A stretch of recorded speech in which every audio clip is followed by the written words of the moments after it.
All right, so today's episode, we're going to be talking about 4 key steps that we think every business owner should know when setting up a business, and sort of how that'll work and make sure that it's planned out correctly. And for the first step, we think that setting clear goals is quite important, especially to get right from the start. So do you want to talk about that a bit, Andy? Yeah. So even personally and for the business, I think it's important to set goals. You know, there's a lot of stuff out there. Atomic Habits is a great example of, if you set the right course and just continually habit stack and all that sort of stuff, that you can get some good momentum. Yeah, and setting up a good system. People fall to their systems, as he says. That's right. Which is true. Yeah, and I mean, there's a lot of stuff out there, like how long it takes to form a habit, 20 days, 30 days, whatever it ends up being. But as long as you're consistent, and that's the main theme I think a lot of people will be familiar with. It's the consistency. So if you consistently show up, you'll be good. But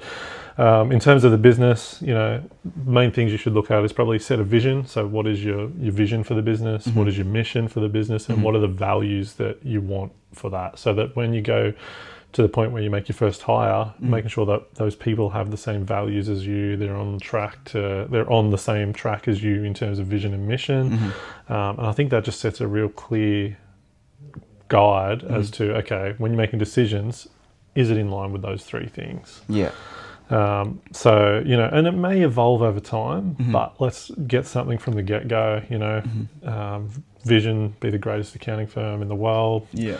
Mission to, service our clients at a top tier level, and our values might be, integrity and honesty and whatever. So just write it down, have it in front of you, and just always be able to refer back to it. Yeah. Or even brainstorm with ChatGPT. Perfect. It helps you set it all out, easy to see, and it'll help you also figure those things out. And it might sound a bit corny at the start, but believe it or not, you might need to have those moments sometimes, especially at these stages, because it's important to know as it grows. It's good to have something to keep on track with, right? And without a doubt. Yeah. And I mean, we've been using something called the 90-day plan. You just told me the other day that you'd updated your 90-day plan. I mean, have you found that in terms of keeping yourself accountable? Yeah, it's good. It's good doing it on paper as well, actually, which is how they recommend it. But kind of looking every 90 days, every 3 months, I kind of go back to it. I write up a new one, compare it to the last one, see where I'm tracking, and things change. Things have changed from the last one, but mostly on track. I'm kind of now getting a better idea and a more clear idea of where I want to be in 3 years' time, where I want to be in 10 years' time, and sort of what my goals are. And it's a good way to sort of keep track and make sure you're in line and on getting those goals, because sometimes you can, life gets in the way, things get busy. You might have had a goal to run a marathon a couple of months ago and things have got busy and you're not on track anymore. But having that helps you be accountable as well, I found. Yeah. And then that way,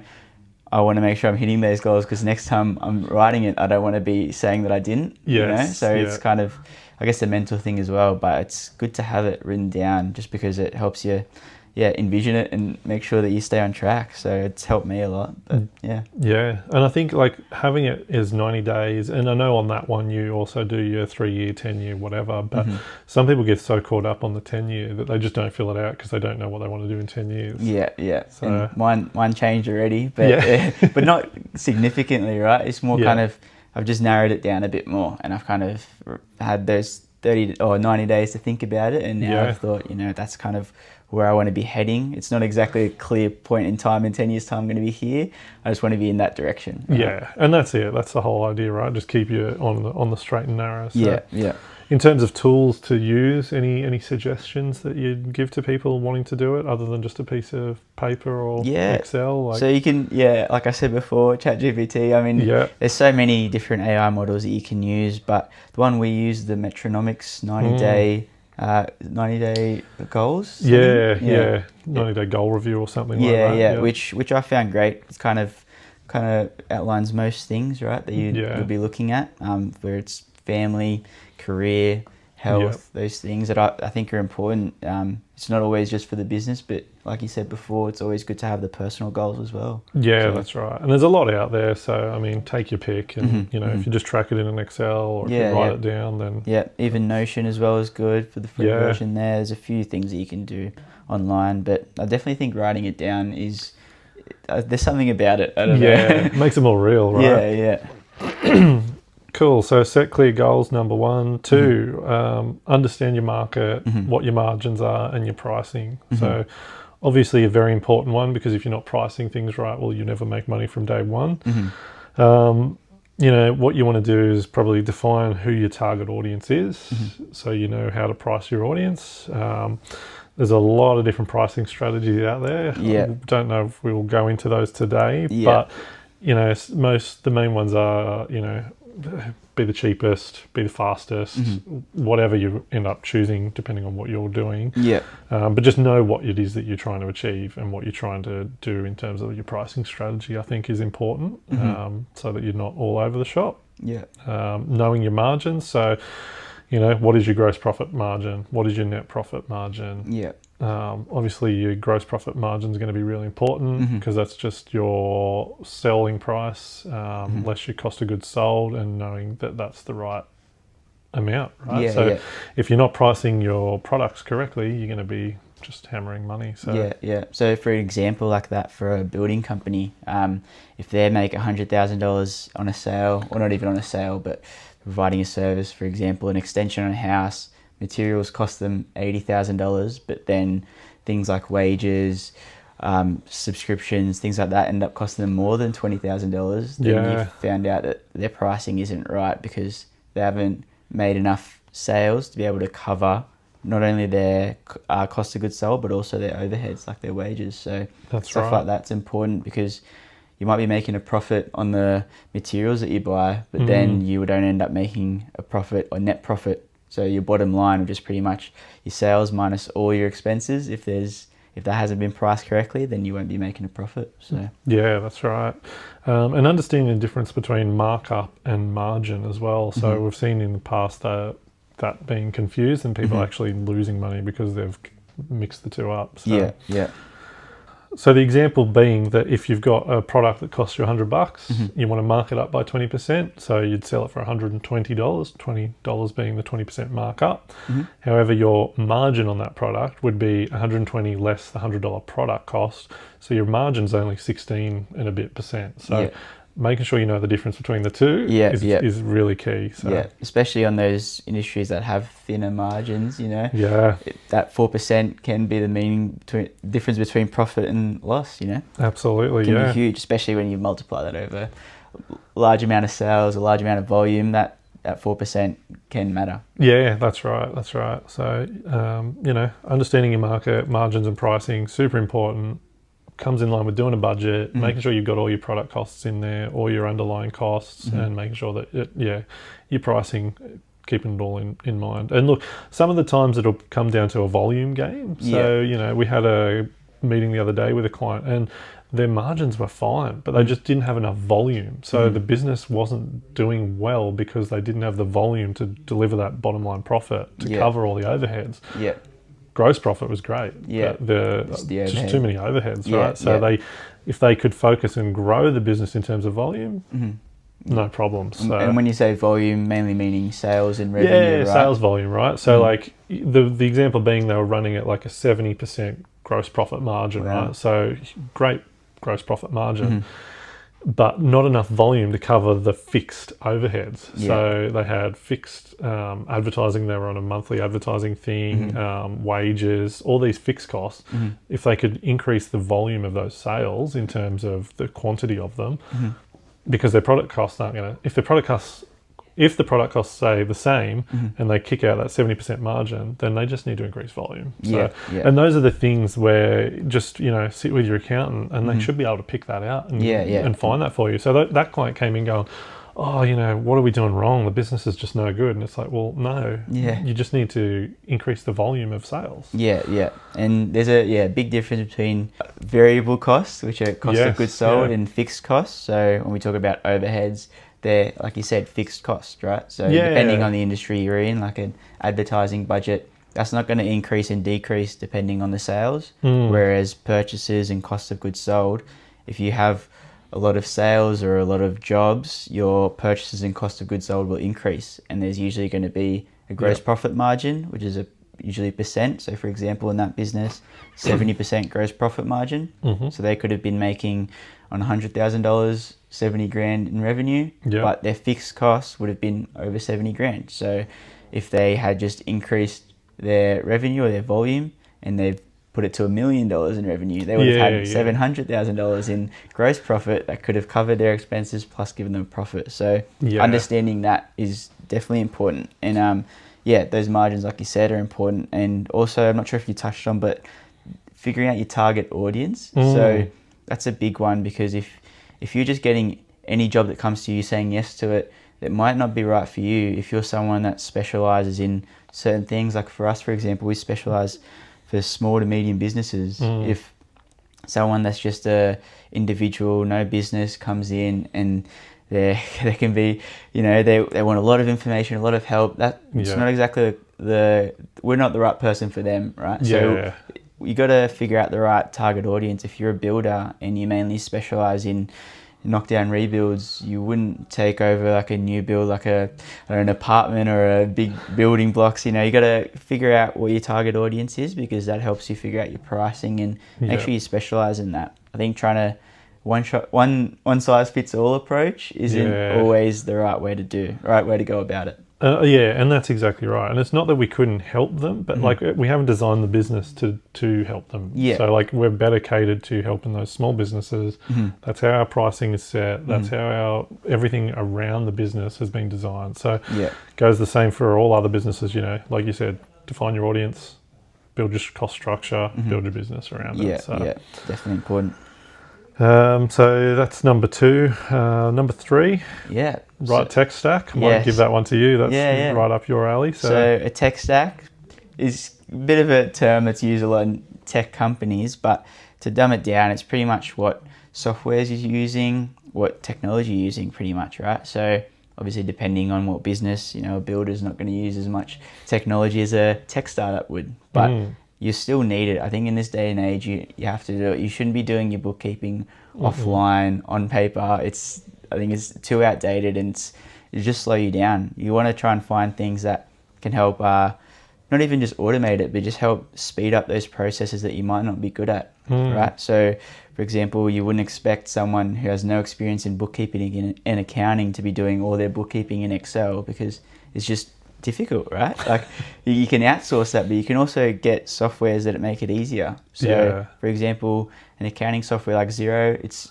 very popular. It's something that we like. It's easy for us to use, but we found even people with no experience can use it quite easily too. So you can send out your invoices, you can keep track of your suppliers, you can keep track of your cash flow and your profit and loss, what your bank accounts are sitting at, all in just even on your phone, but all on a laptop. You can just do it all there, and it's something that I think you just need in this day and age. I think it's a bare minimum, right? Because I mean, even if you're looking at Xero, let's say $70 a month on their basic plan, and it might be slightly different, but $70 a month, automatic bank feeds, sync to your Xero file. You literally click a button if it's right. Like there's time saving there alone. Like surely you're valuing your time at a greater rate than that. So. And obviously there's even some other accounting softwares like MyOb that can be cheaper. I know they've come out with a new software for sole traders that's kind of targeted for them, just to make it easier. It's probably a bit cheaper. We still gravitate to Xero a lot, just because the data that you get from it is great and easy to understand, and also easier for someone who has no idea what they're doing to pick it up. But there's also other things. So if you're selling products, for example, Shopify, I say super easy because it's what I've heard, but it's great for setting up websites, and that can also link in with your Xero. And if you can find those things that limit those friction points and make things easier, it's not only saving you time, but it's just making you more efficient. It'll keep you on track of things, because if you've got a software that you don't even like using, the chances are you're not going to want to look at it every day, or you're probably just going to keep putting it off until you really have to look at it and then do it. You kind of want to eliminate those things and find stuff that makes it easier for you. And that's why having the right technology is important. There's so many new things now, so don't just go and get subscription for every new AI model or every new accounting software. Dumb it down, see what you really need, and then see maybe, if I get this, then it helps speed up my time, free up more time so I can spend it doing on things I really enjoy instead of playing around with reconciling these two transactions, which can be frustrating if you don't know what you're doing, right? So things like that. It's great to start smaller and then look at, if you need a new subscription or if you need to upgrade to the next level for Xero, then get it. Just because they can add up. I mean, the change in the last 10 years from the one-time purchase or the moving to a subscription model, yes, it's good for cash flow, but having all these subscriptions, especially if you're not using them, it catches up to you. Like even subscriptions for like online streaming, like Netflix and Stan, you think, I've got a show on Stan I want to watch, and then you're still paying for Netflix, but you don't use it. It's the same thing for a business, but on a bigger level because all those subscriptions are so much more. So. Yeah. Well, how many people out there used to have like Foxtel or something, and maybe it's $120 a month, and they're bugger that, I'm not getting it. I'll just get Netflix. And now their subscriptions, when they total them all up, are probably well over the $120, but they still do it. So I think one thing I wanted to note was with finding a good software stack, like anything, talk to someone that's done it before if you've got access to that. So, if you've got someone in a similar situation or a bit further ahead of you, find out what they use, get their feedback. That's going to be invaluable. And a lot of people are happy to tell you if you ask them. So, it's huge. And definitely, even I've talked about it a bit now, but with AI, like there's a lot of things every day, there's something new and things that can make your life easier. If you're not good at drafting emails, for example, for one of the most basic things. Yeah. For example, sometimes I just don't know how to get my words across for it to make sense. It's just so much easier to put it through that, and it makes it easier for the reader to understand. Yep. And that would take me a lot longer if I'm trying to figure it out, or maybe I'll send it and be like, can you come look at this? See, does this make sense? I can just put it through ChatGPT, spits it out within a couple of seconds, and it's done. And there's so many things like that you can do.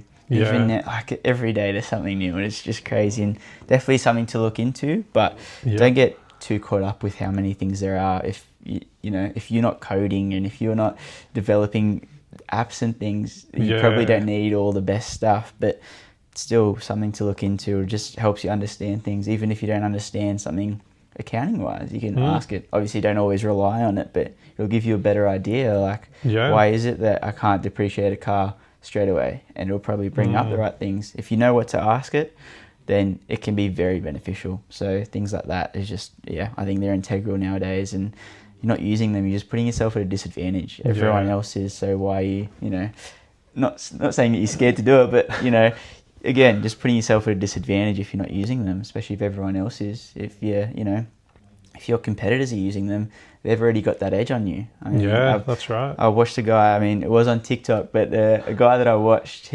every month his team will email their competitors and see how long it takes them to respond. Then he knows that they take 5 minutes to respond. If they respond quicker than that, then they've probably got that client. So stuff like that, it's important to look at. And it's really, like, it can make a difference, and you might not think about it, but just try it. That's so probably good, not a big loss. Yeah, it's very interesting. So logical, right? As well. Huge. Another good point is, like, don't design, and not just your tech stack, but your business. Don't design your business processes or tech stack around your C and D clients, right? So when you first start, you'll probably take on A, B, C, and D clients. And what I mean by that is, A, great clients, B, nearly great clients, C, not so great, D, terrible. So you'll have a mixture of clients, but don't design your processes around your C and D clients. Like, that's one of the biggest mistakes we see. Is they go, I've got this client, he never pays, so now I'm going to make it that everyone has to pay 100% up front, or I don't do work. Well, that's just going to turn off a lot of clients. And you might have A clients that pay perfectly on time every month. So design your processes around your A and B clients, and over time you will get rid of your C and D clients. 100%. I think that's important, again, to make sure you have the right target market, right audience. At the start, you might need to take on those clients to make sure you get those sales, but over time, as your business develops and hopefully on the right track, like you said, bring in more of those A and B clients and try and phase out those C and D clients, because those A and B clients are the ones where you get the most value out of. So exactly. Cool. So step 4, do your research, set some realistic expectations. So that's really important. The realistic, I think, is really key, right? So don't expect things to go perfectly right. Things will go wrong. We can guarantee it. But be resilient. bounce back. I think, you know, if you go in with it with the mindset that, okay, things will go wrong, you can manage them a lot better. Yeah. But also go on in mindset, also a bit optimistic. Yeah, But, you know, absolutely. Things will go wrong, but again, make sure you minimize those risks and set up systems and strategies to minimize those risks. So having a cash buffer in case people don't pay on time, or having that insurance in case someone gets injured. Doing that research will help minimize those risks. Good ways to do research, just see what your clients are doing. Go on their website, see how they're marketing, see the type of jobs they're doing. Obviously, things on social media aren't always as they seem, but you know, if your website is very outdated compared to the new guy's website, where his one's really new, heaps easier to contact him, just mimicking, I guess. Mimicking is one of the biggest forms of praise, and it's right. Like, why try and reinvent the wheel when you can just do the same thing as someone else or something similar? And doing that research will help you figure that out. You don't want to just go into it with no research and then realize, oh, I've got no clients. Why is that? It's because your pricing's not right, or, you know, your strategy that you're going at it isn't the best way to do it. There's people that are doing it a bit better. So, you know, try and copy them, try and use things that they're using. Maybe if their marketing is a certain way, try and do the same thing. So doing the research, definitely important. There's so much information out there, right? Like, that can't be a barrier to getting you into business, right? And your point that you made just before, where they were just reaching out to the competitors. Like, that's just so simple to do. Yeah, it wouldn't take that long. They just did it on, obviously not the company email. They did it on a different email, just to you know, be a bit more subtle. But stuff like that, you can always do it. Or even if you don't know how you should be answering calls, and you know this client's doing well, you could do the same thing. Say, you know, hi, looking at a quote, see how long their process takes. If they're doing it really quick and they've got systems in place to do it, you know, nothing's stopping you from doing the same sort of thing. Or at least, you know, if you don't pick up the phone and they do, they're most likely going to get the job. So, you know, try and get some systems in place to make sure you're picking up the phone straight away, or answering your clients when you can. And stuff like that is huge. Just got to think outside the box sometimes, and then you'd be surprised the stuff you find. That's right, yeah.